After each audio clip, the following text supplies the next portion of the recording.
YouTube, this is Starstrike Duelist here with MultiMonster Deals, and we are here with our special guest from the YCS Las Vegas. Would you like to introduce yourself? Yeah, yo, what's good? It's your boy Bass Lolly, aka Alexander Singh Junaja. Sing is king. Hashtag grip and sip. What's good, fellas? And Alex just got top 8 at YCS Las Vegas playing a variant of Dragon Rulers, and he just wanted to go ahead and share you guys some of the details of his deck and yeah, just profile for you guys. So let's go ahead and get right into it. We have 2 Blue Eyes, 2 Flamvell Guards, 1 of each Dragon Ruler, 2 Card Trooper, 1 Debris Dragon, 1 Influence Dragon, 1 of each of the Mythic Tree Dragon, and 1 Mythic Water Dragon, 2 White Stones, and that's all for the monsters. Was there anything significant you want to say about the monster lineup? No, it was all pretty standard. You know, it worked with the deck really well, and the 1 tree, 1 water was just enough. You know, you don't really need 2. And other than that, it was exactly the same as for the ARG. Okay. So. And then the spells, we have 1 Burial, 2 Cards of Consonance, 3 Dragon Shard, my bad. 1 Foolish Burial, 1 Gold Sark, 1 Seven Swords, 2 Trade-In, and 3 Upstart Goblin. Now, I don't see a lot of people playing Sacred Swords. You want to say why you played that? Yeah, so there's a certain trap I play, and it works really well with that trap. I probably wouldn't play Sacred Sword if I didn't play this, certain trap, which you'll hear about momentarily. But it digs you deeper into your deck. It's kind of like White Stone or Constance on White Stone. And it gets you to your side cards faster. It gets you to the cards you need faster, like Shrines and Foolishes and stuff and Gold Sarks. So it really helps the deck out a lot, makes it a little more consistent, even though a lot of people may think the card itself is kind of inconsistent because you only play like 4 targets for it. But you only play 3 trade-in targets, and you only play, I think, like 5 or 6 Constance targets. So it's not a far cry from like the other draw cards you have in your deck. But yeah, other than that, it worked pretty well. The rest of the spell lineup worked really well. It all worked well together. Okay. And moving into your traps, you had 1 Bottomless, 2 Dragon Carnation. Now, that was a card that you were mentioning previously. You want to, right. So it worked out for you, correct? Yes. That's okay. a trap. 2 Regeki Break, 3 Skill Drain, which is one of like the best cards, 1 Solemn Warning, and 1 Torrential Tribute. Now, you did change the Mirror Forces from ARG to Regeki Breaks. How did that work out for you? I really liked it. I love seeing Regeki break, especially game 1. I'd hit Yamatos, I'd hit Yugi Armors. If I read right, I'd end phase. Like in my top 32, I end phase hit a Yugi gear out of like 2 back row, which isn't very impressive. I get it, but that clinched the game for me because if he resolved that, I think I would have lost. I opened really slow. Then. And other times, like in testing, I'd have it against like an Abyss Gaios, and sometimes they just wouldn't attack with the Abyss Gaios, and they'd attack they'd switch it and attack with other things, and I don't have a normal summonable out to Abyss Gaios, and I have like nothing to like hit over it, unless I like synchro and like bend over backwards and do stuff. So if I'm like in a really tough position, Regeki Break would get me out of it, simplify the game state, and I'd be able to go off. It also hits like Necro Valley and Kaiser Coliseum. Okay. Which is really necessary. So. All right, and then moving into your extra deck, we have 1 Black Rose, 1 Colossal Fighter, 1 Crimson Blader, 1 Leo, 1 Scrap Dragon, 1 Star Eater, 1 Stardust, and 1 Trident Dragon. And then their Exceeds, you have 1 Felgran, 1 Exciton, 1 Heliopolis, 1 Lavavo Chain, 2 Dracosac, and 1 Big Eye. Was there anything special that you went into this weekend from the extra deck? No, I mean, there were a lot of times I'd have like a Stardust and a Scrap Dragon, and I'd make a Felgrand after that if I didn't kill them at that point, and then that would clinch the game. I guess that was like the coolest thing I did out of my extra deck. But other than that, it was super standard, super streamlined. The MVP at the ARG in terms of synchro was Crimson Blader, and this time it was Stardust because Stardust skill drain is a win condition, and it still wasn't the ARG. But a lot of people were playing Mermail, and being able to make a Lindy mistiming was really, really important. Even if they didn't have any level 7s to play at that time, or their hand couldn't play it. Just the fact that they couldn't resolve a Pike to correct their hand was really, really good at the time. But right now, Stardust, skill drain was the best. It was actually just amazing. And maybe later with Dragons of Legend coming out, I might like change the extra deck a little bit, but I changed nothing from the ARG to the YCS. So very simple, very plain, and very effective, and that was what was important. Okay. Sounds good. And then moving into your side deck, we have 2 DD Crow, 1 Exploder Dragon, 3 Maxi, 2 Messenger apiece, 3 Mystical Space Typhoon, 2 Black Horn of Heaven, and 2 Light Imprisoning Mirror. Now, I don't see a lot of people siding Exploder Dragon. Do you want to explain your theory on that a little bit?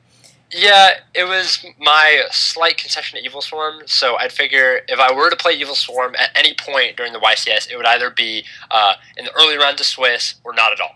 I felt like Girgia and Bujin had such a good matchup against Evil Storm, and because those are 2 out of the 3 of the most popular decks, that Evil Storm just would not survive in the tournament setting. So I cited the 1 Exploder Dragon in case, okay, if I get paired up against the Evil Storm, I get it. I lose game 1. If I draw Exploder Dragon game 2, I could win, and I'm going first game 2 anyway, so I'll probably win without Exploder Dragon. Game 3, if I draw Exploder Dragon, once again, I have that chance to win. You can search off the Redox and the Sark, the Redox, the Sark, and the Sword on Redox. So, if I have it, then I have it, and I could make a play, because after that I could flip a skill drain, and then I could come back and win. Otherwise, I lose, fine, fair enough. Like, I'm not going to side XYZ Encores and stuff and fill my side deck with cards for a matchup I may not even play against, even if it's, like, the worst matchup ever. Other than that, though, I set it against Bujin, because I can't crane or hair it, because in the damage step and it doesn't target, and it caught some Bujin players off guard sometimes. I resolved it, like, twice. And then the last thing I want to talk about my side deck is the Messenger piece. I said it last time for the ARG, and I said it once again, but I only said it 2, and the reason why I cut 1 was because I'd open it in multiples, and I never really wanted it in multiples. Even if they did have the out to the Messenger, I never wanted to, like, okay, Whirlwind Slam another one on the board. I wouldn't want to play it like Kaiser, where they play multiples at the same time, because that's, I don't know, I just had no interest in doing that. And it was okay. Just like the ARG, it was just okay. It was never really game-changing, or it wouldn't, win me the game. It would just grind me out to a point where, okay, this is where, now I have an out to all their Floodgate cards post-game 1, and now I can win. Typhoons are still on the side, because, once again, there just wasn't anything I wanted to Typhoon game 1, other than maybe, a Kaiser Coliseum or a Necro Valley. Necro Valley kind of is unreal, because Gravekeeper isn't one of the best decks right now. But Kaiser Coliseum is very real, but that's why I have the Regeki Breaks. And Regeki Break is very versatile, because I can use it in other matchups too to hit other things, like monsters. But, post-game 1, Typhoon becomes really good, and I'd always side it in, but there's a really good, I just wanted to be consistent game 1. And game 2 and 3, then I can, focus on hitting Floodgate, winning. So, yeah, side was good, other than maybe, the Messengers. Main was good, and extra was good. Okay. And then that is all for your deck that you played in the Swiss rounds of tournament. Right here I have your top draft deck. Obviously, you don't need to talk about everything, but what was significant within the deck? All I really wanted to do in draft was switch their monster's battle positions and then kill their monster with a Truckroid or something. So that's what I went for. I drafted no entries, Wind of Taquias. I wanted to originally play Tiki's, like the guy who won the last YCS did, but I couldn't draft enough of them. I just didn't see any of them. I really wanted to draft cards like Memory of an Adversary and stuff. I didn't see them. Denny, who won, he drafted double Memory of an Adversary because he opened it in his packs. Oh man, and he blew me out with them. So I kind of figured after top 8, I was like, Denny won. It doesn't really matter at this point because just his pull was really really good. Having double Memory just changes the entire game. But the secondary win condition, other than Truckroid, was Photon Wyvern. So basically, you drop a Photon Wyvern and you blow up all their set cards, and there aren't really any summon stoppers. So the only effect negator is Forbidden Chalice. So they have to either have drafted Chalice, have a Chalice, or that's it. They lose all their stuff. So I played against Human in top 16, and I Photon Wyverned him twice game 1, and that clinched the game. Just blowout. And other than that, I don't know if I drafted very well. I don't really draft at all. But the worst card I drafted, I think, was definitely Pineapple Blast. That was, without a doubt, so bad. I would never, I thought it read like a torrential. It doesn't read like that. And it just, I draw it, it's yo, base lolly, aloha, and I'm get out of here. That's instant mulligan, which you can do in draft, which is kind of cool. But yeah, that was the whole. I learned how to draft, maybe 20 minutes before top 16. So Hello. that I was still that can't. was the Oh best my we could gosh, do. I'm crying. Yeah. And then sorry guys for all of you who are viewing this image. I actually made a mistake. It's Photon Wyvern, and I put in the Red Eyes guy by accident. So let's take a quick look at Photon Wyvern real quick for those who do not know the text on it. Photon Wyvern is the one with a lot of stars. Yes. Correct. You didn't play Red Eyes Wyvern, right? That's not even in the No. draft. Okay, good. Okay, so here, for all of you who want to read it real quick, I'll just pull it up on the screen. But yeah, is there any shoutouts you want to give since that's the end of your profiles? Yeah, real quick, I just want to give a big shout out to MultiMonster Deals, Jake and Steven, and Daniel, who also topped with me. Big shout outs. Jake and Steven helped me out so much, accumulating the deck and all the cards. And Daniel was one of my losses in Swiss. He was my first loss in Swiss, and it was like round 7 or 8 that we played. No, it was like round 7 that we played, and he 2-0'd me, like blew me out. He was a really competent spellbook player, and big congrats on his top 32 because we topped together. And then I want to give a big shout out to everyone on the Venomans Club, and I want to give a big shout out to my boys Team Supreme.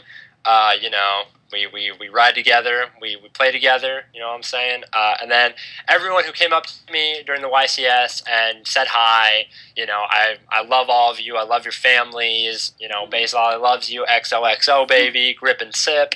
But yeah, those are all the shout outs. Love you all, baby. All right. And then real quick, I know that we don't have a lot of time, but what is your quick opinion on drafting in the top rounds? Because I know a lot of people have been arguing over that, because I know what you said about Denny pulling better, the memories and stuff, like, what do you think about that, just, like, in a couple words? Oh, it's like a good 50-50. I mean, it's kind of like Yu-Gi-Oh! Itself, like, 50% of it's luck and 50% of it's skill. Well, that's actually incorrect. There's, like, skill plays more of a factor in constructed Yu-Gi-Oh! Than in draft, but it's like 50-50. Like, sometimes you're sitting at the part of the table where, like, the guys next to you are, like, drafting really well, like, they're drafting really good cards, and they're giving you, like, a pile that you don't really want, and you just don't have a lot of, like, good options in there, and so essentially your deck is filled with, like, not a lot of good options. It really depends on, like, the 15 cards that you pull out of your packs, like, there has to be, like, something, like, really, really, really good in there. And if there isn't, then you're gonna struggle a little. Struggle a little bit with draft. But that doesn't mean to say it's not unwinnable at that point. It's kind of like Sealed. I went through Sealed at San Diego with a really, really bad deck, and I lost on the bubble. But the fact that I played through, like, Regekis and Feather Dusters with, like, no banned cards was pretty impressive in my eyes. And you can do the same in draft. But Memory was just too strong. Like, that card is ridiculous. That card changes the entire game. So, all right. Yeah. Okay. Wouldn't do it again, though. All right. Yep. So overall, you had a good tournament experience. Is there anything else you want to say? No, that's everything. All right.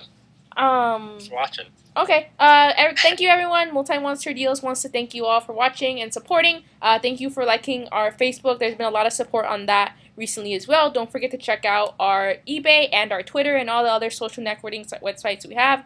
And yeah, so that's all I have to say. See you later, guys. I want to say bye. Bye. Bye.